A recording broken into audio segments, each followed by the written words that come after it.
Shalom Ouvracha. On peut souvent rencontrer dans la presse israélienne des articles qui traitent de la question à savoir est-ce que oui ou non il y a eu trahison pendant les événements de la guerre de Simchat Torah qui appelle le 7 octobre. Et il est temps d'élucider ensemble qu'est-ce que c'est qu'une trahison. Voilà que nous sommes à la paracha de Tetzavé qui traite de la confection des habits du Kohen Gadol et du Kohen Idiot.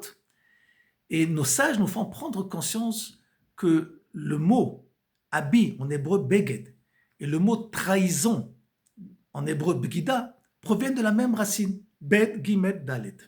Et non seulement la même racine, mais ce qui est extrêmement surprenant, c'est que le mot beged est formé des 2, 3, 4 premières lettres de l'alphabet. Bet, gimel, dalet, des lettres consécutives. Ils ont laissé derrière eux la première lettre de l'alphabet, le Aleph. C'est quoi le Aleph?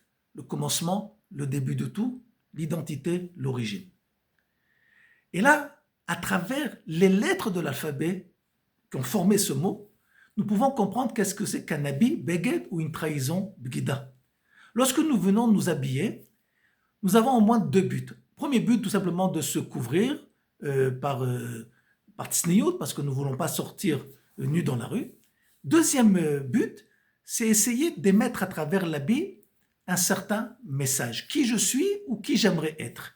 Et à ce moment-là, nous nous trouvons devant un pari extraordinaire. Est-ce que ce que je vais vouloir émettre correspond exactement à mon point de départ, à mon origine, à mon identité, à mon Aleph, ou au contraire, je vais diffuser un message contradictoire. Et à ce moment-là, mon habit va devenir trahison de ce que je suis, de ce que je devrais être.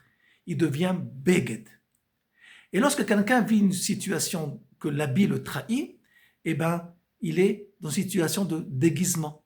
Parce que le déguisement, c'est pas ce que nous sommes vraiment. Et c'est exactement ce qui se passe à Purim. Nous nous déguisons pour nous faire comprendre qu'il faut chercher le véritable point d'identité qui existe chez chacun et aussi chez moi. Parce que souvent, toute l'année, nous sommes déguisés. Et le déguisement ne passe pas uniquement par l'habit, mais aussi surtout dans nos positions idéologiques. Est-ce que nos positions idéologiques font partie, chas v'shalom, de cet habit, de cette trahison? Comment je peux le savoir? Est-ce que ma position idéologique vient faire avancer le point de départ, le Aleph, l'identité commune, collective au Ham Israël, ou chas v'shalom, ça l'a fait ralentir, ça l'a trahi? Matière à réfléchir. Shabbat Shalom, Purim Sameach.